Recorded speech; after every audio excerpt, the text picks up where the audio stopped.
हरिः ओम्।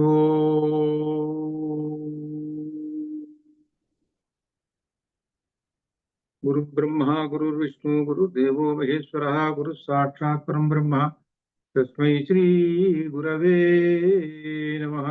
ज्ञानानन्दमयं देवं निर्मलस्फटिकाकृतिम् आधारं सर्वविद्यानां हयग्रीवमुपास्महे।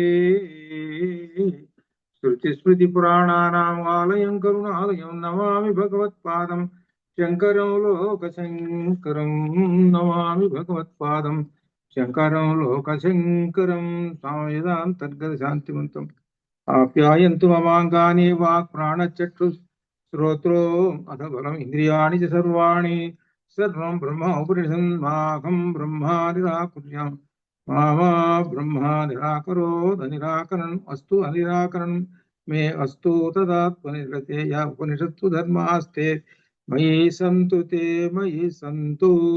शान्ति शान्ति ओं परब्रह्मणे नमः। సామవేదాంతర్గత శాంతోగ్యోపనిషత్తు.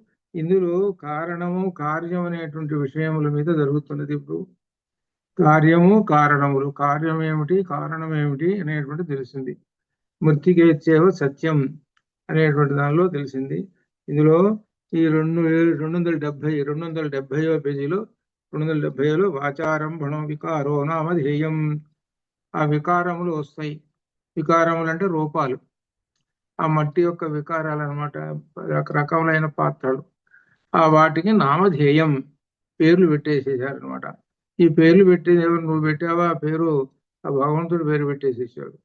అనగా అర్థం ఏమిటి? ఆ పేరు తర్వాత ఆ వస్తువు, ఈ రెండింటికి సరిపోయేటట్టు అనమాట. ఇలా జగత్తు అనేటువంటి చెప్పడానికి మూలం చెబుతున్నాడు అది. అయితే త్రీణి రూపాణి ఇత్యేవా, త్రీణి రూపాణి, మూడు రూపములు, మూడు రూపములని ఇంత మాత్రమే సత్యము. ఏమిటి మూడు రూపములు అంటే? మనకు అగ్ని జలము పృథ్వీ అని చెప్పుకుంటూ మూడు రూపములు, వాటి నుంచి అన్ని వస్తున్నాయి. దానిలో ఉదాహరణగా మొట్టమొదటి ఆదిత్యుని గురించి చెప్పాడు. ఆదిత్యుల్లో మూడు రూపాలు ఉన్నాయి. ఆ మూడు రూపాలు ఏంటంటే మొట్టమొదటి రోహితం రూపం తేజ, ఎరుపు. అంటే ఆదిత్యుల్లో ఏదైతే ఉన్నదో ఎరుపు ఉన్నదో అగ్ని రూపము, తెలుపు అనేటువంటిది ఏదైతే ఉన్నదో అది జల రూపము, నలుపు ఏదైతే ఉన్నదో అది భూమి రూపము అని ఆదిత్యుని గురించి చెప్పారు. అనగా అర్థం ఏంటి? ఈ మూడే ప్రధానం అన్నిటికీ జగత్తుకి అని చెప్పడం దీనిలో. ఆ వస్తువుల్లో ఈ మూడు ఉన్నాయి అని చెప్పడం ఇది. అని చెబుతూ చంద్రుని గురించి కూడా చెప్పారు. ఆ చంద్రుడిలో ఏదైతే ఎరుపుదనం ఉన్నదో అది అగ్ని, తెలుపు ఉన్నదంటే నీళ్లు, నలుపు ఉన్నదనేది భూమి. ఇది ఈ విధంగా ప్రతి దానిలో కూడా మూడు వస్తువులు చెప్తూ వస్తున్నారు ఇక్కడ. అలానే విద్యుత్తులో కూడా చెప్తున్నారు. విద్యుత్తులో కూడా రోహితం, రోహితం అంటే ఎరుపు. ఎరుపు ఏదైతే ఉన్నదో అగ్ని, తెలుపు ఏదైతే ఉన్నదో అది జలము, నలుపు ఏదైతే ఉన్నదో భూమి అని అలా చెప్పాడు. ఇట్లా చెప్పుకుంటూ వచ్చాడు. 273వ పేజీలో 273లో ఏ తద్ధస్మై వై తద్విద్యాం స ఆహు పూర్వే మహాశాల మహాశ్రోత్రియా. ఈ త్రివృత్కరణం అంటారు. ఇది మూడు పేటలు. ఈ భూమి, నీళ్లు, అగ్ని అనేటి మూడు పీటలుగా, మూడు పేటలు, త్రివృత్కరణం మూడు పేటలు, మూడు పేటలుగా వలయంగా దీనిలో ఉన్నాయి. అంటే ప్రతి వస్తువులో ఉన్నాయని చెప్పటం. అయితే ఆ త్రివృత్కరణమును తెలుసుకున్న పూర్వజులకు మహాగృహస్థులు, పూర్వజులకు మహాగృహస్థులు మరియు గొప్ప శ్రోత్రియులు. ఇక్కడ పూర్వకాలం ఉండేటువంటి జ్ఞానవేత్తలు అని అర్థం అనమాట. ఆ జ్ఞానవేత్తలు అందరూ తెలుసుకున్నారు ఈ విధంగా అని చెబుతున్నారు. జ్ఞానవేత్త తెలుసుకున్నాడు ఈ త్రివృత్కరణమును, అనగా ప్రతి వస్తువులో ఈ మూడు దేవతలు ఉన్నాయి అని తెలుసుకున్నారు. నేజ్యో నహ అద్య కశ్చన అశ్రుతం అమతం అవిజ్ఞాతం ఉదాహరిష్యతి.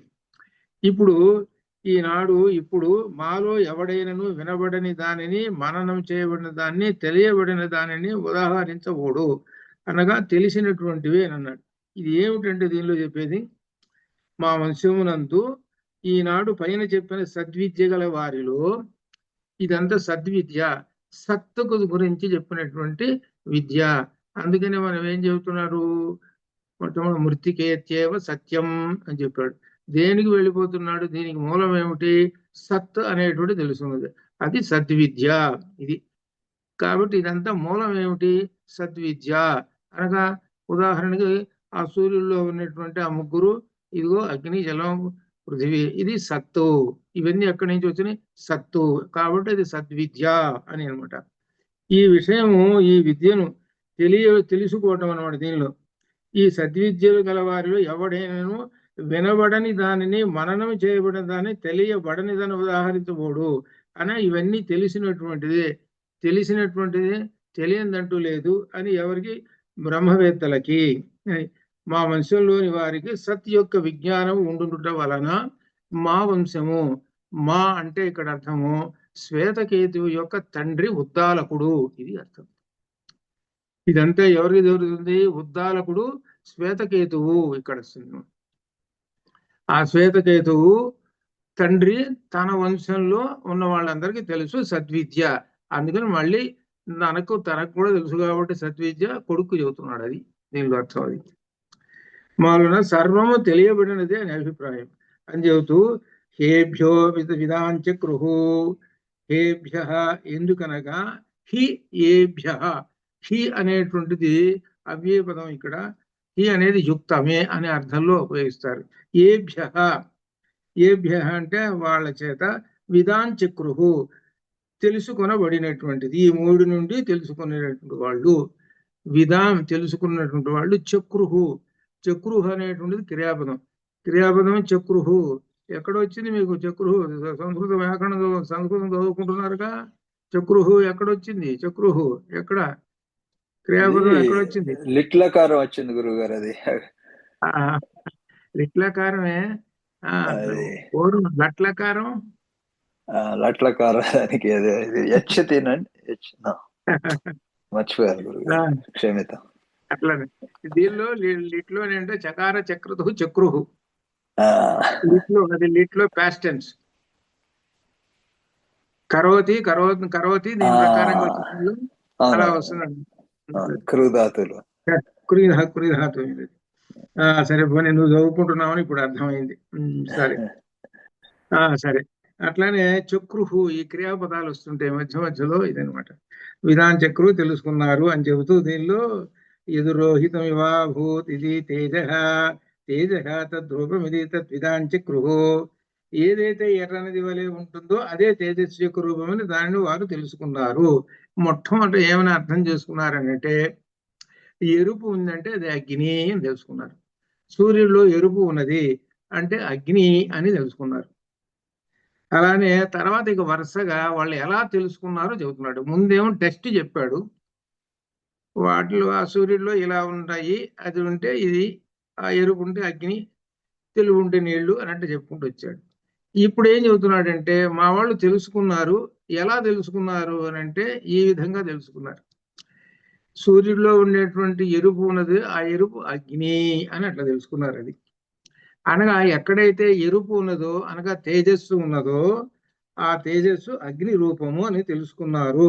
అది ఏదైతే అగ్ని మొదలగు వాటికంటే ఇతర ఒక వస్తువు రూపము సంశయమునకు విషయముగా ఉంటుందో ఇది అనమాట. దీనిలో ఉదాహరణకి పావురము, చిలుక మొదలగు వాటి రూపం విషయమునందు సందేహం కలుగగా, ఏదైతే పూర్వజులుగా బ్రహ్మవేత్తలు ఎర్రనిది వలె కనబడేది ఏదో అగును అది తేజస్సుకు రూపం అని తెలుసుకున్నారు.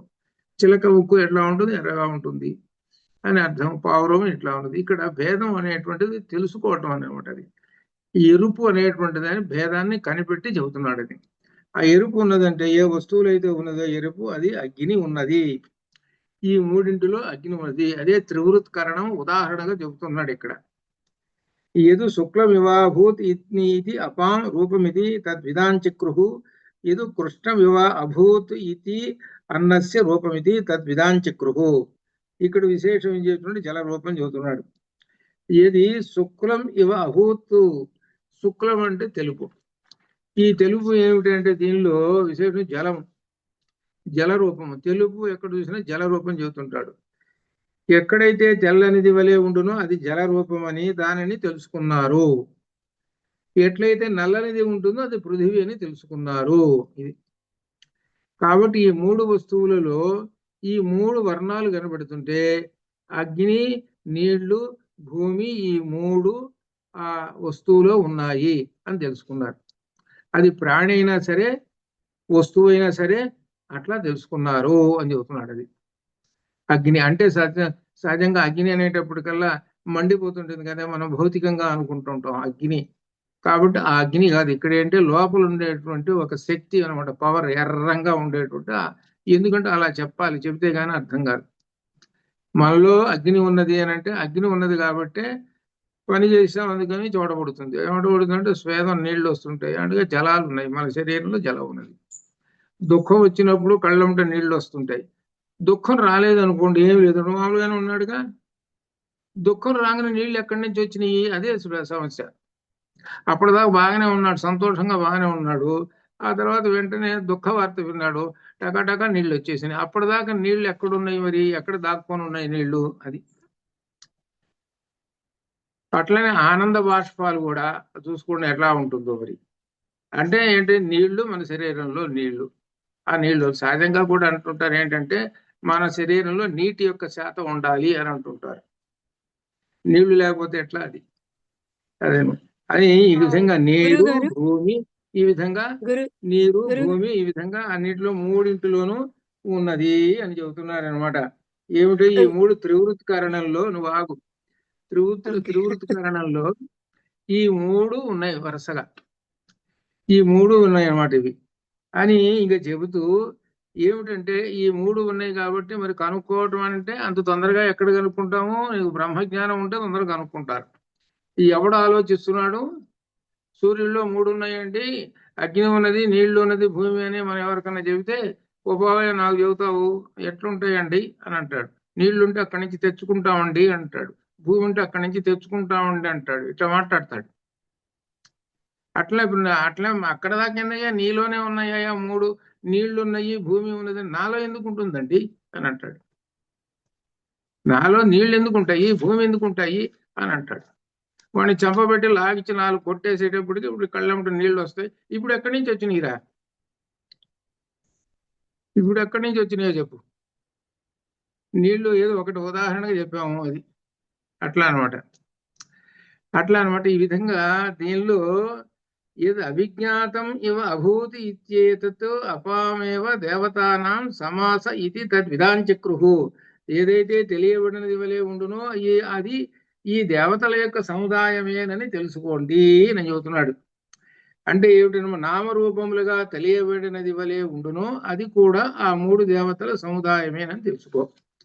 ఈ 3 దేవతల యొక్క సముదాయమే. ఇప్పుడు ఏంటి, వస్తువును గురించి తెలిసిందండి. ఒక వస్తువును గురించి అర్థమైంది కాబట్టి, ఒక సూర్యుడు, చంద్రుడు, విద్యుత్తు, ఒక వస్తువు కనబడుతుంది కాబట్టి అర్థమైంది. కనబడినటువంటిది ఉన్నది, సూక్ష్మ రూపంలో ఉంటాయి. అప్పుడు ఎట్లా తెలుసుకుంటా? వేటిలో ఉంటాయి అని ఆ విధంగా అంటున్నారు. ఇప్పుడేమి చంద్రిక చెప్పు. అంటే నేను ఇప్పుడు ఎరుపుకి ఆ చల్లదనానికి అర్థం చేసుకోగలుగుతున్నాను. చల్లగా ఉంటే తెల్లది కాబట్టి చల్లగా ఉందని, ఎర్రగా కాబట్టి వేడి అని. భూమికి నలుపుని ఆపాదించడంలో ఏమన్నా అంటే ఎలాగా అని అర్థం కాలేదు. అది నలుపు ఎందుకు అనుకున్నా? మట్ట ఆ భూమికి నలుపును ఆపాదించడం అనేటువంటిది ఏంటంటే భూమి యొక్క సహజమైనటువంటి రంగు నలుపే. అంటే అది వేదాలు చెప్పారు. ఈ నలుపు కూడా ఇతనిలో ఉంటుంది, నలుపు కూడా ఉంటుంది, మూడో రంగు కూడా ఉంటుంది. ప్రతి మనిషిలో ఎంత ఎర్రంగా ఉన్నా గానీ వాళ్ళు నలుపు ఉంటుంది. ఆ నలుపు ఉంటేనే భూతత్వం ఉన్నట్టు లెక్క. నలుపు కూడా ఉంటుంది. నలుపు అనేక రకాల్లో ఉంటుంది అనమాట. కేవలం మన శరీరం మీద ఎర్రని చర్మం ఉంది కాబట్టి లేదు అని అనుకోండి, అట్లా కాదు, దానికి దీనికి సంబంధం లేదు. భూతత్వం ఉన్నటువంటి ఆ గుణం నలుపు అని అది కూడా ఉంటుంది. అది ఎప్పుడు తెలుస్తుంది అని అంటే నీకు తర్వాత ఇప్పుడు ఎట్లయితే నీళ్లు కళ్ళంటే నీళ్లు వచ్చినాయో అది కూడా అట్లనే తెలుస్తుంది అనమాట. అది మన శరీర తత్వంలో ఉండే, అసలు మన శరీర తత్వం అంతా భూతత్వంతో ఉంటాయి. శరీరంలో ఉన్నటువంటి నెత్తురు, ఈ నెత్తురు కానీ మిగిలినటువంటివి కూడా అన్ని కనుక చూస్తుంటే రక్తం ఇవన్నీ కూడా భూతత్వంతో ఉంటాయి ఇవన్నీ. అట్లా అనమాట. అదనమాట. ఇంకో తర్వాత ఇంకా తెలుస్తాయి. ఇప్పుడు వస్తున్నది ఇంకో విశేషాలు. ఇప్పుడు ఏమంటున్నాడంటే ఒక వస్తువు అని చెప్పాడు కాబట్టి సూక్ష్మ రూపము అని చెబుతున్నాడు ఇక్కడ. ఏమిటంటే 3 దేవతలు మనిషిని పొంది ఒక్కొక్కటి మూడేసి పేటలుగా ఉంటున్నది. ఆ విషయం నేను చెప్పుతుండగా తెలుసుకుంటున్నావు కదా అని తండ్రి అంటున్నాడు అరుణి. ఎవరితోటి? శ్వేతకేతువుతోటి అంటున్నాడు అనమాట. ఇదంతా వీళ్ళిద్దరి యొక్క సంభాషణ, ఈ సద్విద్య అని అంటున్నాడు అనమాట. ఏమిటి? దీనిలో సూక్ష్మ రూపంలో ఉన్న అన్నంలో ప్రవేశించి మనిషిలోకి ప్రవేశిస్తాయి. ఇప్పుడు అన్నం ఉంది ఏమంటే, మీరు అన్నిట్లోనూ మీరని చెప్పారు కదా, సూర్యుడిలోనూ ఎరుపు నలుపు అంటే సరే, ఏదో అర్థం చేసుకుని సరివే కనబడుతుంది. అన్నం ఒక వస్తువు పెట్టాము, అన్నంలో ఎట్టున్నాయి 3 చెప్పండి. అన్నంలో 3 ఎట్లా ఉన్నాయో చెప్పు అని అన్నాడు. అలానే జలంలో 3 ఎట్లా ఉన్నాయి చెప్పు అన్నాడు. అలానే మనం తినే పదార్థాలు ఉన్నాయి, ఒక్కొక్క రకరకాల పదార్థాలు, వాటిల్లో ఎట్లా ఉన్నాయో చెప్పండి ఈ 3 అనంటే అప్పుడు వీటికి సమాధానం చెబుతున్నాడు. ఏమిటంటే దీనిలో అన్నము ఇక్కడ తీసుకున్నాడు అనమాట. ఈ అన్నం గురించి పంచమ ఖండంలో చూస్తున్నది. ఇది చాలా ముఖ్యమైనటువంటిది. ఇది ఒక రకంగా ఏంటంటే ఈ మంత్రపూర్వకంగానే కాకుండా సైన్స్ ఇందులో, ఇదంతా సైన్సే. ఇదంతా దీన్ని అర్థం చేసుకున్నటువంటి వాళ్ళు జాగ్రత్తగా అన్నం విషయంలో ఎంత జాగ్రత్తగా ఉంటారో చూడండి. చెబుతున్నాడు అనమాట. అన్నమసితం త్రేధా విధీయతే. ఈ వాక్యం గుర్తుపెట్టుకోవాలి. అన్నం తినేటప్పుడు మీరు ఈ వాక్యం కాస్త గుర్తుపెట్టుకుంటే, కాబట్టి ఎటువంటి అన్నం తింటున్నాము ఏమిటి అనేటువంటిది కూడా మీకు గుర్తుకొస్తుంది. అన్నం అసితం త్రేధా విధీయతే. అన్నం అంటే ఆహారము 3 ప్రకారములుగా అనగా అసితం తినబడినది, విధీయతే అన్నము 3 రకాలుగా ఉంటుంది. తినేటువంటి అన్నము 3 రకాలుగా ఉంటుంది అది చెబుతున్నాడు. మనం ఏ ఆహారం అయితే తింటున్నామో ఆ ఆహారము 3 విధములుగా విడగొట్టబడి ఉంటుంది. 3 గుణాలు ఉంటాయి. 3 గుణాలు కలిసినటువంటిది అన్నం. ఏమిటి 3 గుణాలు ఏమున్నాయి అనే అర్థం ఇక్కడ ఇప్పుడు కనపడటం లేదు, సూక్ష్మం. అంత క్రితం సూర్యుల్లో కంటికి కనబడుతున్నాయి, అది సూక్ష్మం కాదు. ఇప్పుడు అన్నంలో కనపడలేదు, కనపడకుండా సూక్ష్మంగా ఉన్నాయి. అవి ఏమిటండి అని ప్రశ్న చేశారు. ఎంతో గొప్ప ప్రశ్న చూసుకోండి. దీనిలో ఏమంటున్నాడు? అన్నంలో 3 ఉన్నాయి ఏమిటి అని అంటే అవి ఇప్పుడు చెబుతున్నాడు వరుసగా. తస్య స్థవిష్టో ధాతు తత్పురీషం భవతి యో మధ్యమత్తన్మాంసం యో అనిష్ట తన్మనసః తన్మనః. మనం తినేటువంటి ఆహారము జీర్ణాశయంలో వైశ్వానరుడైనటువంటి ఆ పరబ్రహ్మము వండేస్తాడు. వండేసి దాన్ని 3 భాగాలు చేస్తాడు. 3 భాగాలు చేసి దీనిలో ఏం చెబుతున్నాడంటే, పనికిరాని చెత్త ఉంటుంది. ఈ చెత్త అంతా పురీషం ద్వారా బయటికి పంపించేస్తున్నాడు. ఒక భాగం వెళ్ళిపోయింది, 2 భాగాలు ఉన్నాయి. ఈ 2 భాగాల్లో ఏం చెబుతున్నాడంటే, విశేషమైనది ధాతువు ఉన్నది. ధాతువు అంటే ఇప్పుడు మనం ఏం చెప్పాలంటే బలం అని అంటారు చూడండి, అది ధాతువు. అసలు ధాతువు అనే దానికి అర్థాలు 2-3 ఉన్నాయి. ధాతువు అనే దానికి ఒక అర్థం క్రియ, వెర్బ్. ఇంకొక అర్థం లోపల ఉన్నటువంటి శక్తి. ఇంకొక అర్థం లోపల ఉన్న రేతస్సు. ఇంకొక అర్థం ధాతువు అంటే. ఇంకొక అర్థము బంగారము, వెండి లాంటి వాటివి, ఇటువంటి లోహములు ధాతువు. ఇవి ఇన్ని అర్థాలు ఉన్నాయి ధాతువు అని అంటే. ఈ ఆహారం యొక్క మిగిలి స్థూలమైనటు ధాతు ఏది గలదో ఇక్కడ ఏది మధ్యమో అది మాంసము. ఏది అంటే స్థూలమైనటువంటిది అంటే చెత్త పదార్థం అంతా పురుషం ద్వారా వెళ్ళిపోతుంది. మధ్యమైనటువంటిది మాంసం అవుతుంది. సూక్ష్మమైనటువంటిది మనస్సు వెళ్ళిపోతుంది. అది అర్థం. 3 భాగాలు చేస్తుంది. ఎవరు 3 భాగాలు చేసేది ఏంటంటే ఆ లోపల కూర్చున్నాడుగా ఎవరు, వైశ్వానరో భూత్వా ప్రాణినాం దేహమాశ్రితః, ఆయన చేసేస్తున్నాడు. ఆయన 3 భాగాలు చేసేసి అత్యంత సూక్ష్మమైనటువంటి దానిని మనస్సుకు పంపిస్తున్నాడు. అది ఒకటి. రెండోది ధాతువు చూసా, అదేమో మాంసంగా తయారు చేస్తున్నాడు, అంటే బలం ఇస్తున్నాడు. అంటే ఏంటనమాట, వీడు బాగా బలుస్తాడు, అది అర్థం. బాగా తిన్నాడు కాబట్టి బాగా బలుస్తాడు. అంటే వృద్ధి పొందుతున్నాడంటే అన్నం తింటున్నాడు కాబట్టి వృద్ధి పొందుతూ ఉంటుంటాడు, లేక బలం వస్తూ ఉంటుంది, అనగా రక్తం పెరుగుతుంటుంది. ఇట్లా ఇదనమాట. ఇదన్నీ ఏమిటి? ఆహారం వల్ల వస్తుంటుంది. పనికిరాని చెత్త దాన్ని బయటికి పంపించేస్తుంటాడు. మరి అంతక్రితం ఈ 3 భాగాలు అన్నంలో ఉన్నాయి కదా. అన్నంలో ఎలా ఉన్నాయి? సూక్ష్మాంశంలో ఉన్నాయి. ఈ సూక్ష్మాంశంలో ఉన్నాయి. ఈ సూక్ష్మాంశంలో ఉన్నటువంటి వాటిని ఎవరు ఇట్లా 3 భాగాలు చేసి పంపిస్తున్నారు? అది ప్రశ్న. అన్నం తిన్నాడండి, ఆ తిన్నందువలన వాడు బాగా బలుస్తున్నాడు అని చెబుతాము. బాగా బలుస్తున్నాడు అంటే తెలిసింది ఆహారంలో ఉండేటువంటి బలమైన ఆహారం అని తెలిసింది. ఎవడు చేస్తున్నాడు? ఆ మూడిటికి మూలం ఎవడు? వాడే సత్. ఇదే సద్విద్య. కానీ ఇది ఎవరు ఆలోచించరు, ఇంత దూరం ఆలోచించరు. 3 భాగాలు అవుతుంటుంది లోపల. 3 భాగాలు అయితే అత్యంత సూక్ష్మమైనటువంటిది మనస్సుకు వెళ్ళిపోతుంటుంది. కాబట్టి తినే ఆహారము బట్టి వాడి యొక్క మనస్సు ఉంటుంది. అంటే తమో గుణం సంబంధించినటువంటి ఆహారం బాగా తింటాడు అనుకోండి వాడు. మనకు దీనిలో కూడా భగవద్గీతలో కూడా వచ్చింది, ఆహారం సాత్విక త్రివిధాహ. ఆహారము సాత్వికాహ తామసికాహ, ఇట్లా ఈ విధంగా వచ్చి చూడండి. అలా ఆ విధంగా వాడు అటువంటి తిన్నాడు అనుకోండి, ఇది తమో గుణం సంబంధించినటువంటి ఆహార పదార్థాలు తింటే వాడి మనస్సు తమో గుణంతో ఉండిపోతుంది. తమో గుణంతో ఉండేటువంటి వాడికి ఏంటి? వాడు ఒక రకంగా చెప్పుకోవాలంటే చాలా కఠినాత్ముడు అవుతాడు, చాలా కష్టము. రెండోది కష్టపడటం, ఇవన్నీ ఉంటాయి. అంటే ఉదాహరణకి సైనికులు చూడండి, వాళ్ళు ఆ శరీరానికి వెనక వీపుకు ఒకడు సంచి తగిలించుకుంటాడు, తుపాకి పట్టుకుంటాడు, పరిగెత్తుంటాడు, అవతల వాడిని కాల్చేస్తుంటాడు తుపాకి పెట్టి. అంటే అటువంటి ఇప్పుడు మనం అదే ఉన్నాం అనుకోండి, తుపాకి ఇచ్చామనుకోండి, అరే నువ్వే కాల్చరా అంటే నా చేత కాదని, అమ్మ నా చేతులు రావండి అంటాం.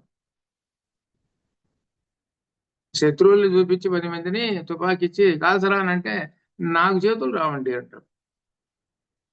అదే సైనికుడు ఉన్నాడు అనుకోండి, వాడి పని అదే. ఎక్కడ తేడా వచ్చింది చూడండి, వాడు మనిషే వీడు మనిషే. వాడు ఏం చేస్తాడు? తినే ఆహార పదార్థం, వాడు అటువంటి ఆహార పదార్థం తినాలి. అట్లనే ఇంకా కష్టపడి పనిచేస్తుంటారు, శారీరక కష్టం. ఆ శారీరక కష్టం చేయాలి అంటే తమో గుణం ఉండాలి. తమో గుణం ఉంటేనే శారీరక కష్టం చేయగలుగుతాడు. అట్లా అనమాట ఈ విధంగా. కాబట్టి ఆహారం అనేటువంటిది ఈ మనిషిని ఎలా నడుపుతుందో 3 గుణాలుగా కూడా ఇక్కడ అర్థం చేసుకోవచ్చు. అది కాబట్టి ఆహారం 3 భాగాలు అవుతాయి అని చెప్పాడు. అట్లా మనం తినే ఆహారము అది ఏమండి, ఆహారం తింటున్నాం బాగానే ఉంది, ఆకలి వేసినప్పుడు మంచినీళ్ళు తాగుతున్నాం కదా అంటాడు. మంచినీళ్ళు తాగుతున్నాం కదని మంచినీళ్ళని ఎట్టా వండుతాడండి? అన్నం అంటే వండుతాడంటే సరిపోయింది, మంచినీళ్ళు ఎట్ట వండుతాడండి? ఇది ప్రశ్న. ఆ మంచినీళ్ళు కూడా అంతే. లోపల ఏమవుతుంది? సేమ్ ఇదే 3 భాగాలు. దానిలో ఏం చేస్తాడు? పనికిరానేటువంటి దాన్ని మూత్రం ద్వారా బయటికి పంపించేస్తాడు. అత్యంత సూక్ష్మమైనది మనసుకు పంపిస్తాడు, మధ్యలో ఉన్నటువంటిదేమో శరీరానికి పంపించేస్తాడు. ఇది చేస్తున్నది ఎవరు? వైశ్వానర. అహం వైశ్వానరో భూత్వా ప్రాణినాం దేహం ఆశ్రితః. అహం అనేటువంటి ఆయన సత్. ఇదే సద్విద్యలో అదే విషయం జలముల గురించి చెబుతున్నాడు అనమాట. కానీ ఇంత ఇదిగా దీర్ఘంగా ఆలోచించంగా, జలాల గురించి ఆలోచించాం, దప్పిక వేసేసి తాగేసాం, ఇంకా అయిపోయింది అంతే. కానీ ఇంత విశేషం. అందుకనే జలాలలో కూడా గొప్ప విశేషాలు ఉన్నాయి. అదే గంగా జలము, నర్మదా నది జలాలు బాగా పల్చంగా ఉంటాయి. గంగా నది జలం కన్నా పల్చంగా ఉంటాయి. ఇది నర్మదా నది ఓంకారం దగ్గర, ఓంకారే మమలేశ్వరం అక్కడ. అట్లా అనమాట. అది అందుకని ఇప్పుడు ప్రస్తుత కాలంలో ఏం చేస్తున్నారంటే నీళ్ళని నమ్మటల్లా, నదిలో నీళ్లు ముంచుకొని తాగటానికి భయపడుతున్నాడు. మంచివే కదా తాగవయ్యా అని అంటే, అమ్మో కాదండి ఎంత కలుషితమైపోతున్నాయో అని అంటాడు. ఎటువంటివి కావాలంటే కాకపోతే ఇవి కాగబెట్టుకొని తాగుతాను, లేకపోతే బయట బాటిల్ కొనుక్కుంటా. అది ఎందుకంటే నిజంగా వాస్తవానికి కూడా అంతే వస్తుంది, ఎందుకంటే కలుషితం అయిపోతున్నాయి కాబట్టి. ఆ కలుషితమైన అయితే ఏమవుతుంది అనమాట, వీడి మనస్సు పడుతుంది, శరీరానికి పడుతుంది, చివరికి అనారోగ్యం సిద్ధిరస్తు. అందుకనే ఎక్కడికైనా యాత్రలకు వెళ్ళేటప్పుడు ఈ విషయాలు బాగా గుర్తుపెట్టుకోవాలి. అక్కడ ఉండేటువంటి ఆహార పదార్థాలు మనకి శరీరానికి సెట్ అవుతుంటాయా కాదా, ఎందుకంటే సడన్ గా సెట్ కావాలి. రోజు తినేటువంటి ఆహార పదార్థానికి ఇప్పుడు భిన్నంగా తినేటువంటి ఆహార పదార్థానికి సెట్ అవుతుందా కాదా మన శరీరం. సెట్ కాకపోతే అది వ్యతిరేక దిశ కొడుతుంటుంది. అట్లా అనమాట. అది ఈ విషయం. అది అట్లనే ఇక్కడ ఏంటంటే విశేషం, అన్నము నీళ్లు చెబుతున్నారు. జలములు తీసుకుంటున్నాం, దప్పిక వేస్తున్నాం, జలాలు తీసుకుంటున్నాం. రెండో మంత్రంలో ఆపహ పీతాహ అంటే నీళ్లను తాగాం. త్రిధా విధీయంతే, త్రిధా మూడు విధములుగా విధీయంతే. తాసాం యః స్థవిష్టో ధాతు తన్మాత్రం భవతి యో మధ్యమతల్లోహితం యః అనిహిష్టః స ప్రాణః. మూడు విధములుగా మారుతుంది లోపల తీసుకున్న తర్వాత, మూడు భాగములుగా. వాటిలో స్థూలమైనటువంటి ధాతువు ఉన్నదో అది ఏది ఉన్నదో అది ఏమవుతుందో అది బయటకు వెళ్ళిపోతుంటుంది. అనగా మనం ఎట్లయితే అన్నంలో పనికిరాంతి బయటికి వెళ్ళిపోతుంటుందో అట్లనే ఇది కూడా మూత్రం ద్వారా బయటకు వెళ్ళిపోతుంటుంది. మధ్యమ స్థానం అనేది అది సూక్ష్మస్థానం ఉండదు, అది ధాతు ఏది కలదో అది రక్తంలోకి వెళ్ళిపోతుంటుంది ఆ నీళ్లు. తర్వాత ఇంకా అత్యంత సూక్ష్మమైనటువంటిది ఏదైతే ఉన్నదో అది ప్రాణశక్తికి వెళ్ళిపోతుంటుంది, ప్రాణానికి వెళ్ళిపోతుంది. అది ప్రాణం నిలబడాలి అని అంటే మొట్టమొదట కావాల్సింది ఏంటంటే నీళ్లు కావాలి, తర్వాత రెండోది అన్నం కావాలి. మొట్టమొదట నీళ్లు, తర్వాత అన్నం కావాలి అనమాట. ఈ విధంగా ప్రాణశక్తికి వెళ్ళిపోతుంది. ఏది ఈ అత్యంత సూక్ష్మమైనటువంటి శక్తి, అసలు అది అత్యంత శక్తివంతమైనటువంటి శక్తి ఏదైతే ఉన్నదో అది ప్రాణానికి వెళ్ళిపోతుంది. అది నెంబర్ 1. అది నెంబర్ 2 అనేటువంటిది అదేమో మధ్యమం అనేటువంటిది మాంసానికి వెళ్ళిపోతుంటుంది, అంటే శరీరానికి. పనికి రానటువంటి నీళ్లు ఉన్నాయి అనుకోండి, అవేమో మూత్రం ద్వారా వెళ్ళిపోతుంటాయి. ఇది అర్థం. అందుకనే మంచినీళ్ళు తాగటం ఉన్నది చూసారు, ఎండాకాలం రాగానే మంచినీళ్ళు తాగితే అన్నం కన్నా మంచినీళ్ళు తాగితే సరిపోతుందిరా. అందుకనే ఏమని పేరు పెట్టారంటే మంచినీళ్ళకి ఒక పేరు ఉంది. మీరు ఎప్పుడైనా ఇటువంటి పదాలు ఉపయోగించాలి సంస్కృతం చదువుకునేటువంటి వాళ్ళు. ఏమిటంటే పయఃపీయూషము అంటే అర్థమైందా? పయఃపీయూషము నేను అప్పుడప్పుడు ఉపయోగిస్తుంటా. అంటే మీలాంటి వాళ్ళు మా ఇంటికి వచ్చినప్పుడు ఉపయోగిస్తా. అయ్యా పయఃపీయూషం తీసుకోయా ముందు. పయః అంటే నీళ్లు, పీయూషము అమృతం. అదేనమాట పయఃపీయూషము అదేనమాట. అంటే నీళ్లు తాగామనుకోండి, అమ్మయ్య. చూడండి, ఎప్పుడైనా నీళ్లకు ఉన్నటువంటి శక్తి, ఆ ప్రాణశక్తి వలన మనకి ఎంతటి ఉత్సాహం వచ్చి స్థిరంగా కూర్చుంటాం. అందుకనే ప్రాచీన కాలంలో ఇంటికి ఎవరైనా రాగానే ఏమన్నా మంచినీళ్ళు తీసుకోండి, అన్నం సంగతి తర్వాత. మీకు బాగా గుర్తుంది కదా ఇది. ఇప్పుడు మాలాంటి వాళ్ళు ఇంకా ఆచరిస్తున్నారు. ఇంక ఇప్పుడు వచ్చేటువంటి జనానికి అసలు మొత్తం అసలు పోతుంది. అనగా ప్రాణశక్తి కుదుట పడితే అప్పుడు వాడు ఏమంటాడు అనమాట, ప్రాణశక్తి కుదుట పడినప్పుడు మనస్సు నిశ్చలమై, మనస్సు ఆహ్లాదంగా అప్పుడు చక్కగా మాట్లాడతాడు. అది లేకుండా ఉంటే వాడు నడిచి వస్తున్నాడు కదా, కొంత ఆయాసంతో, కొంత అలసటతోటి దీనిలోనే కదా. ఎప్పుడైతే ఈ జలాలు తీసుకున్నాడో ప్రాణశక్తికి వెళ్ళిపోతాయి, అటు మాంసానికి వెళ్ళిపోతాయి, అంటే శరీరానికి వెళ్ళిపోతుంది. అప్పుడు కుదుటపడి ఉంటాడు. అది జలముల యొక్క గొప్ప విశేషము. అందుకని రాగానే ఏమండి పయఃపీయూషం తీసుకోండి. అది అంతేగాని ఇంక రాగానే ఏమండి టీ, వేడి తే నీరు, వేడి తే నీరు, తేని యువతలకి చేర్చండి.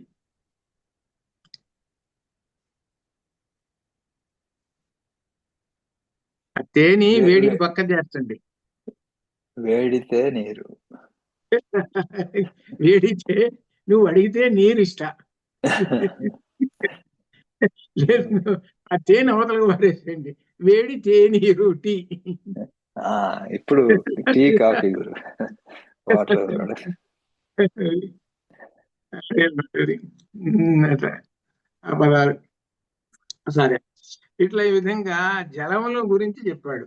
ఆ జలములు తీసుకుంటున్నామండి.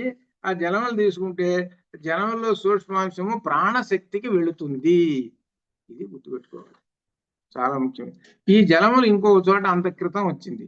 ఏమిటంటే అన్నానికి శరీరం ఏంటి? అన్న దేవతకి. గుర్తుకొచ్చిందా? ఇంత క్రితం చెప్పుకున్నాం. ఇప్పుడు అన్నం తింటున్నామండి. అన్నం అనేది ఏంటి? ఒక దేవత. ఇప్పుడు మన దేవుడు ఉన్నాడు, దేవుడు గుళ్ళో దేవుడు ఉన్నాడు. ఆయనకి ఏం చేస్తాం?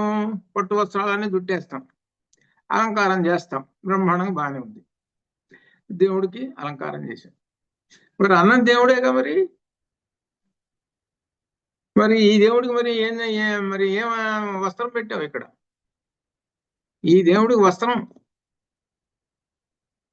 లేకుండా నువ్వు ఎలా దేవుడిని చూస్తావు? దేవుడికి అటు మనకే వస్త్రం లేకుండా దిగంబరుడుగా ఎట్లుంటాడు వీడు? వస్త్రం ధరించి ఉంటాడు కదా. అందుకని ఈ దేవుడికి కూడా వస్త్రాన్ని కట్టాము. అట్లనే అన్నానికి కూడా వస్త్రం అయ్యేది. ఇంత క్రితం వచ్చింది. ఏమిటి వస్త్రం అంటే? జలములు. అందుకనే మొట్టమొదట ఏం చేస్తారనమాట, అన్నం మీద ఆ జలాలు ఇలా తీసుకొని అలా చల్లి మంత్రం చేసి అది అంటే అర్థం ఏంటో, అన్న దేవతకి వస్త్రం చుట్టేశాము అని అర్థం. అది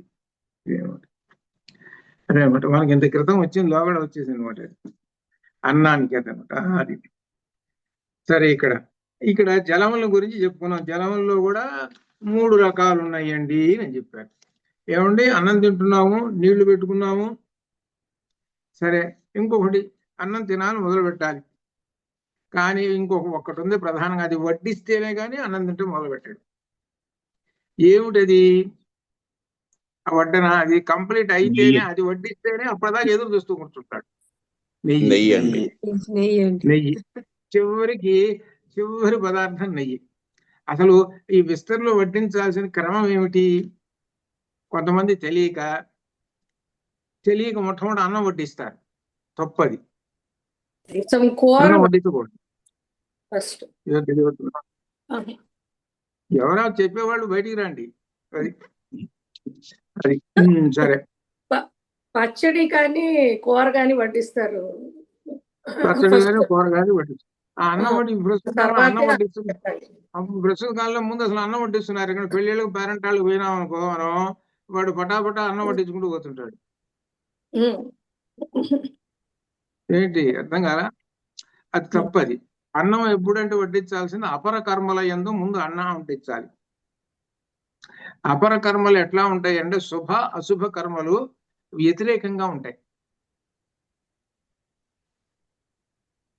దానిలో ఇక్కడేమో శుభకర్మల్లో ముందు ఏంటంటే ఈ పచ్చళ్ళు, కూరలు ఇవన్నీ చూసావు ఏంటి, స్వీట్ పదార్థాలు ఇవన్నీ ముందు వడ్డించేసేయాలి. ఇవన్నీ వడ్డించిన తర్వాత అప్పుడు చివరికి లాస్ట్లో అన్నం వడ్డించాలి. ఇది శుభకర్మలో. దీనికి ఆపోజిట్ ఉంటుంది అపరకర్మలు. ఇది దానికి ఎందుకంటే చెప్పింది ఇది, ఈ విధంగా ఆచరించండి. ఆచరిస్తుంటే మీకు శుభకర్మ ఏదో అశుభకర్మ ఏమిటో తెలుస్తుంది. అలానే ఇంకొకటి కూడా ఉన్నది. ఇంట్లో మాసికం అంటే తద్దినం అంటారు చూశారు, అదే పితృతిథి లేక మాతృతిథి అంటారు చూసారా. ఆ తిథి పెట్టేటప్పుడు వాకిలి ముందు నీళ్లు చల్లి ముగ్గేయకూడదు, వాకిలి మూసేయాలి ఆ రోజు. సో మన శంకరోజయంలో వస్తుంది, వాకిలి మూసేయాలి. అంటే ఏంటంటే 12, 11, 12 మొదలు పెడతావు అనుకో, వాకిలి మూసేసేయాలి. అసలు ఆ రోజు వాకిలి ముందు ఇది దాన్ని ఏమంటారు, బాగు చేయకూడదు, నీళ్ళు చల్లకూడదు, ముగ్గేయకూడదు, ఏం చేయకూడదు.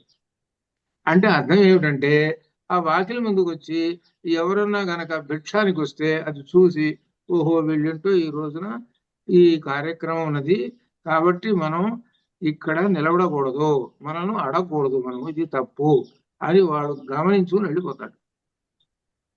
ముఖ్యంగా సన్యాసులు ఉన్నారనుకోండి, సన్యాసి చూసాడు అనుకోండి, ఓహో వీళ్ళంటూ శ్రాద్ధ కర్మ జరుగుతున్నది, మనం ప్రవేశించకూడదు అని వెళ్ళిపోతాడు.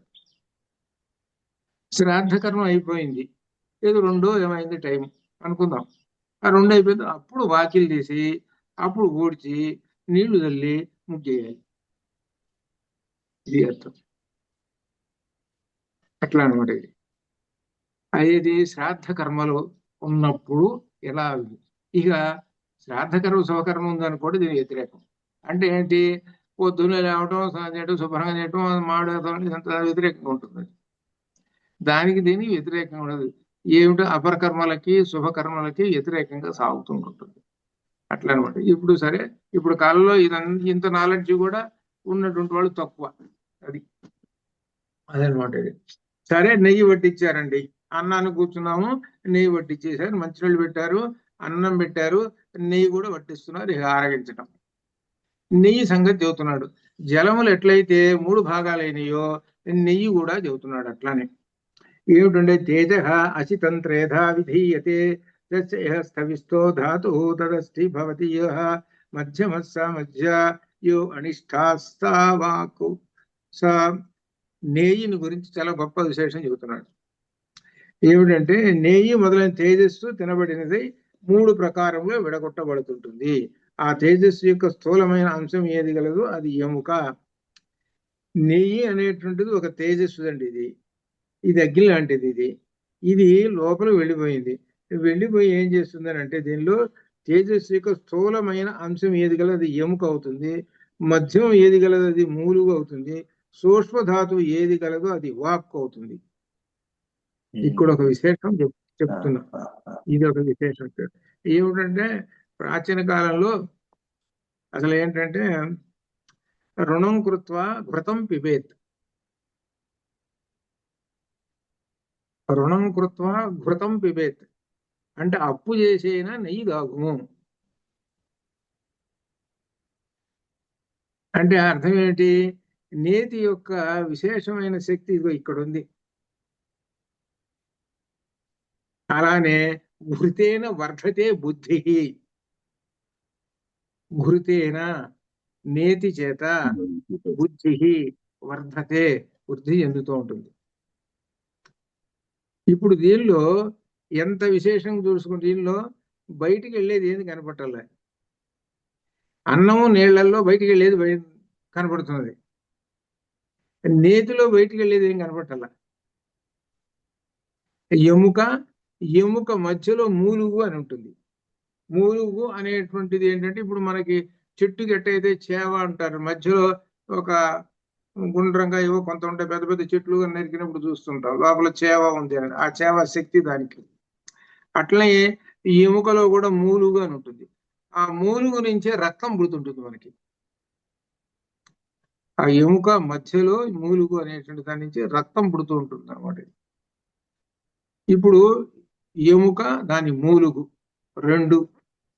ఇకపోతే సూక్ష్మ ధాతువు ఏది కలదో అది వాక్కు. ఇది అర్థం. ఇది ఇక్కడ విశేషం ఏమిటంటే, ప్రాచీన కాలంలో అంటే వేద కాలంలో మనం చదువుకున్న బాగా విశేషాలు ఏంటంటే, ఆవు అనేటువంటిది ఏమిటి అంటే యజ్ఞానికి మనకి వస్తుంది. ఆవు లేనిదే యజ్ఞం లేదు. ఆవు భౌతికంగా ఏంటంటే, ఆవు మూత్రం వలన ఈ దోమలు, ఈగలు అవి రావు, చచ్చిపోతాయి, రావు. ఆవు మూత్రం, ఇంటి ఆవులు ఉన్నాయి అనుకోండి, ఇంటి చుట్టూ దోమలు రావు, దోమలు ఈగలు రావు. వాటి మూత్రం వలన రావు వారికి.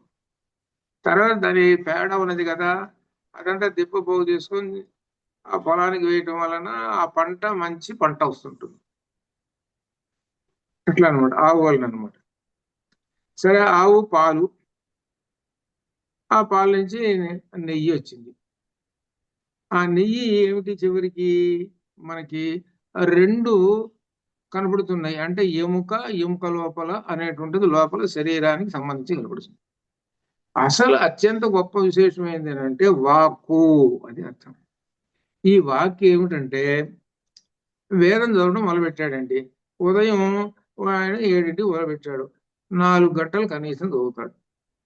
ఏది ప్రాచీన కాలంలో 4 గంటలు, ప్రాచీన కాలంలో 12 గంటల దాకా మంత్రాలు, 1 గంట దాకా ఇదే పని, ఒక్క పూట భోజనమే కదా. బ్రాహ్మణుడికి ఇచ్చినటువంటి ధర్మం ఏంటంటే ఒక్క పూట భోజనమే చెప్పాడు, 2 పూట్ల భోజనం చెప్పలేదు. 2 పూటల భోజనం చెప్పలేదు. నువ్వు 1 గంటప్పుడు నువ్వు తినాలిరా అపరాహ్నం, అప్పుడు భోజనం చేయాలి అని చెప్పాడు. కాకపోతే సాయంకాలానికి అల్పాహారం తీసుకో అని చెప్పాడు. 2 పూటలు తినేటువంటి వాళ్ళు ఇంకొకళ్ళు, 3 పూటలు తినేవాళ్ళు ఇంకొకడు. నీకు ఒక పూటే ఇస్తున్నా, ఒక పూట తింటాం అంటే నువ్వు ఎప్పుడు తినాలి? అపరాహ్నం అంటే 12:30 తర్వాత తినాలి. అప్పుడు తింటే అప్పుడు నువ్వు బ్రాహ్మణుడు. అప్పటిదాకా నువ్వు చేయాల్సిన పని ఏమిటి? ఇదిగో అగ్నిని ఆరాధించడం, వేద మంత్రాలు చదువుతూ కూర్చోవాలి. ఈ వేద మంత్రాలు చదవాలి అని అంటే లోపల శక్తి రావాలి. ఆ శక్తి వాక్కు, ఆ వాక్కు ఇచ్చేది నెయ్యి. అది అందుకనే నెయ్యి బాగా తాగుతారు వాళ్ళు అంటారు పూర్వకాలం. ఇప్పుడు నెయ్యి బాగా తాగారనుకోండి, ఏమి చదవటం లేదనుకోండి, గుండె జబ్బులు వస్తాయి. నేతి వలన ఏమొస్తాయంటే చివరి గుండె జబ్బులు వస్తాయి. అది ఇప్పుడు ప్రస్తుతం అంటే వ్యతిరేకం. అంటే ఏంటంటే నువ్వు నెయ్యి బాగా తాగుతున్నావు అనుకో, నెయ్యి శుభ్రంగా వేసుకొని ఎవరు చేస్తున్నావు అనుకోండి, నెమ్మదిగా గుండె జబ్బులు ఇవన్నీ వస్తాయి. ఇక ఆ తర్వాత చెప్పే పని లేదు. నెయ్యి తింటున్నావు కాబట్టి నువ్వు తప్పనిసరిగా వేదం చదవాలి. వేదం కాకపోతే ఈ పారాయణకి సంబంధించినటువంటి విష్ణు సహస్రము, లలితో అనేటువంటి రోజుకు 1 గంట సేపు బయటికి చదువుతూ కూర్చోవాలి. ఇప్పుడు నా వయసులో నేను రోజు ఉదయం 1 గంట, సాయంకాలం 1 గంట చదువుతున్నాను. ఈ వాక్కులు వస్తున్నాయి కదా, ఈ వాక్కులు వస్తాయి కాబట్టి ఎంత నెయ్యి తినాలి? అంత నెయ్యి అసలు నేను తింటలేదు. అంటే ఏంటంటే ఈ వాక్కుని ఇంత రావాలి అని అంటే నెయ్యి అనేటువంటిది పనికి వస్తుంది. ఇది చెబుతున్నాడు నేతి యొక్క గొప్ప విశేషం. అంతేగాని నెయ్యి బాగా తింటూ కూర్చుంటే వాడి చివరికి ఆ గుండె జబ్బులు వస్తుంటాయి అని కూడా మనకి. అంటే అర్థం ఏంటి? ఆ ఉపయోగకరంగా ఉండాలి మనం చేసేటువంటిది. ఈ సైన్స్ చెబుతున్నాడు ఇది. నేతి వలన మంచి వాక్కు వస్తుంది అని. చిన్నతనంలో మీకు గుర్తుంటుంది, ఆ బియ్యం మంచి సన్న బియ్యం ఉంటాయి. ఆ సన్న బియ్యంలో ఉడికించి కాస్త ఈ ఆవుని వేసి కాస్త పిల్లలు పెడుతుంటారు. మీరు ఎప్పుడన్నా చూసారా? చూసాం అంటే సార్. చూశారు కానీ అనుభవించారో లేదో అనుమానమే. పెట్టాము, మా అబ్బాయికి పెట్టింది. అది అంటే ఈ తెలిసినటువంటి వాళ్ళు చేస్తుంటారు. ఇది ఇప్పుడు ఈ విధానం తెలిసినటువంటి వాళ్ళు చేస్తుంటారు. అదే మనకి అసలు పిల్లలకి ఇచ్చేటువంటి అసలైనటువంటి మూల పదార్థం మనం. కానీ ఇప్పుడు కాలంలో ఏంటంటే ఇప్పుడు ఇవన్నీ తీసేసి ఇక ఏవో ఉన్నాయి కదా రకరకాల రుచుల పదార్థాలు, అవి పెట్టేస్తుంటారు. దాంతో చెడిపోతాడు వాడు. అది అందుకనే ఘృతేన వర్ధతే బుద్ధి.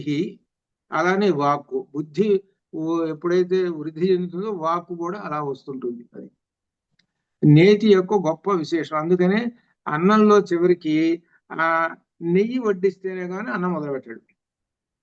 ఇది అర్థం. రెండో అర్థం ఏమిటంటే నెయ్యి వడ్డించినప్పుడు ఆ అన్నం మీద ఇప్పుడు లోపలికి అన్నం వెళ్ళిపోతుంటుంది. లోపలికి ఎవరికి పంపిస్తున్నాము? వైశ్వానరుడు అనేటువంటి అగ్నికి పంపిస్తున్నాం, అగ్నిదేవుడికి.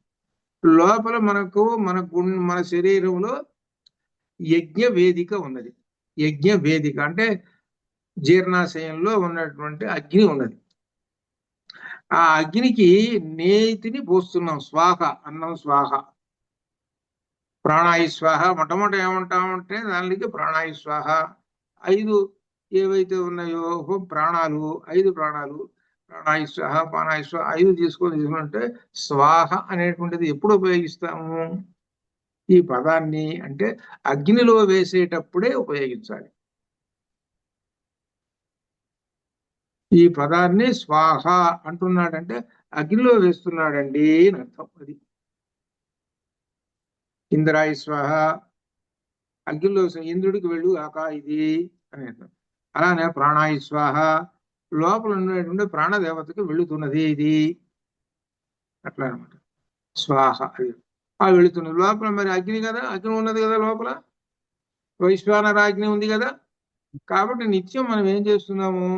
యజ్ఞ వేదిక, యజ్ఞం చేస్తూనే ఉన్నాం. ప్రతిరోజు యజ్ఞం చేస్తున్నాం. యజ్ఞం ఎన్నింటికి చేయవయ్యా? 12:30కి చెయ్యి అని చెప్పారు. పొద్దున్నే కూర్చొని 7ంటికి కాదు యజ్ఞం చేయటం, 12:30కి చెయ్యి యజ్ఞం. 12 దాకా ఏంటి మంత్రాలు చదువు, ఇప్పుడు యజ్ఞం చేయి, ఇప్పుడు లోపలికి పంపించేసి. ప్రతిరోజు యజ్ఞం చేస్తున్నాము. యజ్ఞం చేసేటువంటి వాళ్ళు ఎలా ఉంటాడు? పవిత్రంగా ఉంటాడు. యజ్ఞం చేసేటువంటి వాడు పవిత్రంగా ఉంటాడు.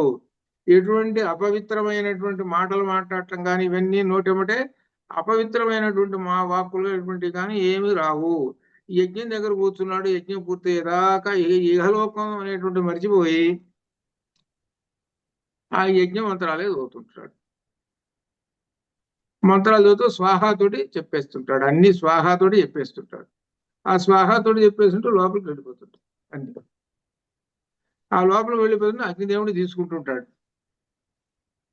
మనలో ఉన్నటువంటి అగ్నిదేవుడు తీసుకుని ఆయన ఏం చేస్తాడు? ఆయన ధర్మాన్ని ఆయన పాటిస్తాడు. 3 భాగాలు చేస్తాడు ఆయన. అన్నాన్ని 3 భాగాలు, నీళ్ళని 3 భాగాలు, నెయ్యిని 3 భాగాలు, ఇలా త్రివృత్ కరణం చేసి పంపిస్తూ ఉంటుంటాడు. ఇది మనకు కంటికి కనపడదు, ఇది సూక్ష్మాంశము. ఇది కంటికి కనబడేది, జగత్తులో ఉండేటువంటి కంటికి కనబడేది తెలుస్తున్నాయి. లోపల కూడా 3 భాగాలు అయిపోతున్నాయి. ఈ 3 భాగాలే ఇవి. మనము ఎలా అయితే అగ్ని, నీళ్లు, భూమి ఆ విధంగా అట్లా చెప్పుకుంటున్నామో ఇవి కూడా సూక్ష్మాంశములుగా ఉంటాయి అది చెబుతున్నాడు. అట్లా అనబడింది. అన్నమయం హి సౌమ్య మన ఆపోమయ ప్రాణ తేజోమయీ వాగితి. సౌమ్య ఓ బుద్ధిమంతుడా, అన్న వికారము మనస్సు ఒకటి, జలముల వికారము ప్రాణశక్తి, తేజోధాతువుల వికారము వాక్కు, చివరికి తేల్చెప్పుడు. ఇక అన్నం అండి, మనం అన్నం తింటున్నామంటే అర్థం చెప్పుకుంటూ వచ్చాడు. అన్నం అనేటువంటిది అన్న వికారము మనస్సు, జలముల వికారము ప్రాణశక్తి, తేజోధాతువుల వికారము వాక్కు. అంటే తేజోధాతువులు అంటే నెయ్యి, అది ఇది అనమాట. నెయ్యి కేవలం నెయ్యి చెప్పాడు. అది అన్న వికారం అనేటువంటిది అన్నం ముందు పెట్టాం. అన్నంలో మనం ఏం చేయాలి? ఏదో 2-3 కూరలు ఏమో పెట్టుకుంటాం, అవన్నీ కూడా కలిపేస్తుంది, దాన్ని అన్నం అని అంటారు. ఈ అన్నం ఎటువంటి అన్నం తీసుకుంటున్నావు అనేటువంటిది, తమో గుణం అన్నమా, రజోగుణం అన్నమా, సత్వగుణం అన్నమా తీసుకుంటున్నది. అది ఏ గుణము సంబంధించిన అన్నం తీసుకుంటున్నావో ఆ గుణానికి సంబంధించినవే నీకు వస్తాయి. ఇవి మరి ఎక్కడి నుంచి వచ్చినాయి అని అంటే సృష్టిలోనే ఉన్నాయి. త్రిగుణముల చేతనే ఈ సృష్టి ఏర్పడ్డది కదా. ఈ సృష్టిలో, ఈ జగత్తులో త్రిగుణాలు ఉన్నాయి. అన్నిట్లోనూ త్రిగుణాలు ఉన్నాయి. అందుకనే భగవంతుడు ఏం చెప్పాడనంటే, ఆయన నాకు సత్వగుణం అయినటువంటి పదార్థాన్ని పెట్టరా అని అన్నాడు. నాకు అన్నం ఆహారంగా సత్వగుణం పదార్థం పెట్టు అన్నాడు. ఏమిటి సత్వగుణం అని అంటే, పత్రం పుష్పం ఫలం తోయం యోమే భక్త్యా ప్రయచ్చతి తదహం భక్త్యుపకృతం అస్నా ప్రేతాత్మన అన్నాడు. ఇవన్నీ సత్వగుణాలేగా.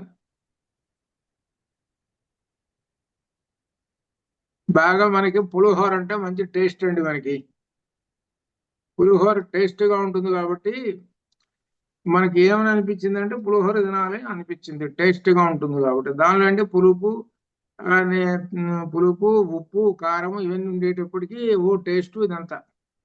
అందుకే మన టేస్ట్ని ఏం చేసామనంటే శుభ్రంగా వండి ఎందుకులే ఆ భగవంతుడి దగ్గర పెడితే మనకి ప్రసాదం అనొచ్చులే, మరి పులిహోర అంటే బాగుండదులేనని ఆ భగవంతుడి దగ్గర పెట్టేసేసి శుభ్రంగా తినేస్తుంటారు. ఆయన చెప్పాడు నా పులిహోర పెట్టంటారని, భగవద్గీతలో చెప్పాడా? ఆయన ఏం చెప్పాడు? నావి నాకు పెట్టంటారా అన్నాడు. నావి నాకు పెట్టంటారా, పత్రం పుష్పం ఫలం తోయం అన్నాడు. తోయం కూడా ఆయనదేగా, నువ్వేమన్నా తయారు చేసావా? అది సరే, మనకి ఏంటో రుచులు కదా, ఈ విధంగా రుచులు కాబట్టి ఆ రుచులు దేవుడి దగ్గర పెట్టేసి ఇదంతా బలేదన్నారా ప్రసాదం అని అన్నాడు.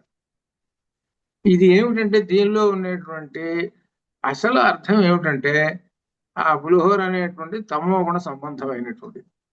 ఉదాహరణకి మనం ఒకటి చెప్పుకుంటాం, తమో గుణం పూర్తిగా ఉంటుంది 100% దానిలో.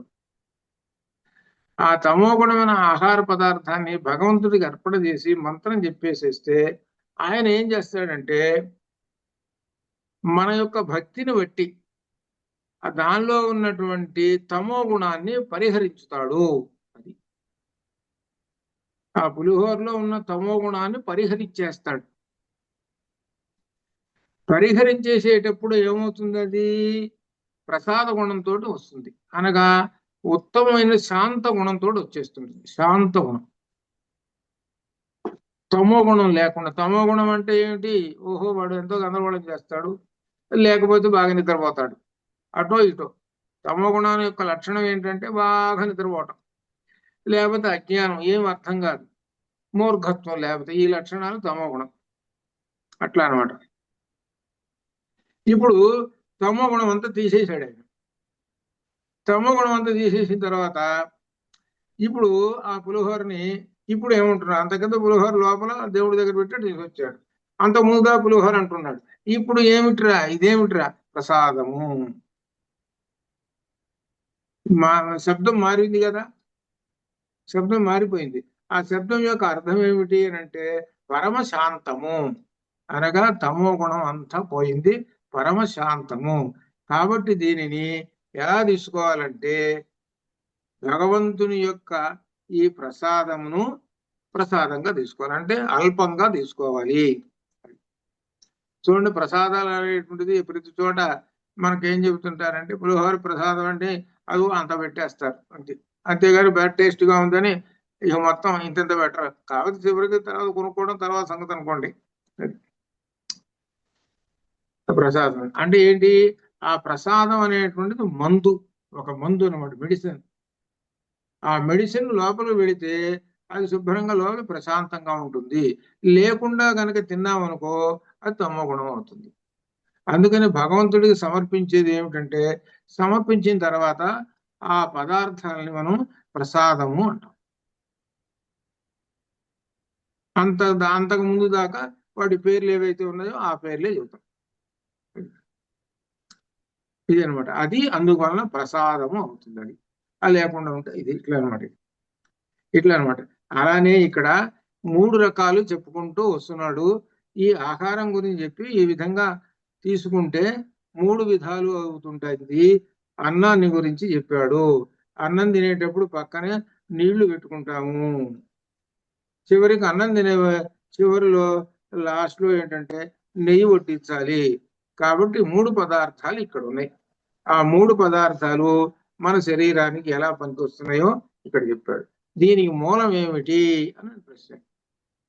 నెయ్యి తింటే శరీరానికి ఎముకల బలం వస్తుందండి, మంచి వాక్కు వస్తుందండి అని చెప్పారు.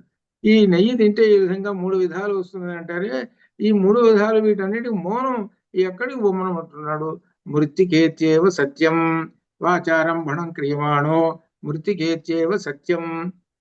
అక్కడ ఎట్లయితే మృత్తికేత్యేవ సత్యం అంటే సత్ అని చెప్పాడు, అట్లనే వీటన్నిటికీ మూలం ఏది? సత్ అనేటువంటిది ఒకటి ఉన్నది. వీటికి అన్నిటి సత్. ఆ సత్ అనేది ఏం కనపట్టాలా నీకు? నెయ్యి ఉందా? ఏమంటాయి? ఇది నెయ్యి అంటాం. ఏముంది? నెయ్యి అండి అంటాం. ఇంత తప్పితే ఇప్పుడు మనం సత్ పదార్థం అయ్యా ఇది అని అన్నాం అనుకో, వాడికి అర్థం కాదు. సత్పదార్థం అన్నాం అనుకోండి, వాడికి అర్థం కాదు. ఎంత దూరం వెళ్ళిపోయింది ఆ పదం సత్పదార్థం అయ్యా ఇదేనంటే? ఎక్కడి నుంచి వచ్చింది? ఇక వరుసగా వెళ్ళిపో, నువ్వు ఎక్కడికి వెళ్ళిపోతాం? నెయ్యి ఎక్కడి నుంచి వచ్చింది? పాలలో నుంచి వచ్చింది. పాలు ఎక్కడి నుంచి వచ్చింది? ఆవు నుంచి వచ్చింది. ఆవు ఎక్కడి నుంచి వచ్చింది? భూమి నుంచి వచ్చింది. భూమి ఎక్కడి నుంచి వచ్చింది? ఇవో పైకి. ఎక్కడికి పోయినావు? ఓహో పైకి పోయినావు, సత్తు దగ్గరికి పోయినావు. కాబట్టి ఆ సత్తు ఇక్కడ నిలబడి ఉన్నాడు, దీనిలో స్థిరమై ఉన్నాడు సత్తులో. అందుకని అన్నంలో కూడా సత్తు ఉన్నాడు. కాబట్టి ఆ సత్ అనేటువంటి అన్నాన్ని తీసుకుంటే మన శరీరానికి ఎంత ఉపయోగమో చూడండి. ఇది పైకి మంత్రంగా చెబుతున్నా కానీ లోపల ఒక విధమైనటువంటి ఒక విజ్ఞాన శాస్త్రం ఇది. ఇప్పుడు మీరు ఎప్పుడైనా సరే భవిష్యత్తులో కూడా ఉపనిషత్తులు అనేటువంటి కేవలం ఏదో వేద మంత్రాలు చదువుకోవచ్చు అని అనుకుంటున్నారేమో. అసలు ఇదంతా వైజ్ఞానికమయ్యా, ఇదంతా సైన్స్ అయ్యా ఇది అని చెబితే వాళ్ళకి ఇంట్రెస్ట్ కలుగుతుంది, ఏమిటో తెలుసుకోవాలి. ఎంతసేపు మంత్రాలు అవి ఏదో మాకెందుకులే ఈ మంత్రాలు అని అంటారు. మంత్రాలు అనేటప్పటికల్లా గుళ్ళల్లో చదువుకోండి లేకపోతే పెళ్లిళ్ళు చేసుకోండి అనుకుంటా అంటారేమో అనుకొని అట్లా అనుకుంటారు వాళ్ళు. కాదయ్యా, ఇదంతా వైజ్ఞానికమైనటువంటి ఇది. కాకపోతే ఏంటంటే సంస్కృత భాషలో ఉన్నది అంతేను అది. కాబట్టి అసలు వేదం అంటేనే జ్ఞానం అని అర్థం. అది దాని సైన్స్ అని అర్థం. అది దానికి అర్థమే అది. ఇది ఈ విధంగా ఇంతవరకు చెబుతున్నారు. తర్వాత 6వ ఖండంలో ఇక తర్వాత పెరుగు, నెయ్యి ఇవి వరుసగా వస్తాడు. షోడశ కళా ప్రపూర్ణ వస్తాడు. అట్లా అంతవరకు రేపు కూడా చూద్దాము. అక్కడి నుంచి ఇంకా మనం చూద్దాం. ఇంకా అది తర్వాత మధ్యలో తర్వాత బ్రహ్మసూత్రాలు వస్తూనే ఉంటుంటాయి. అంతవరకు శుభం భయాత్మం ప్రాణమదహ ఓం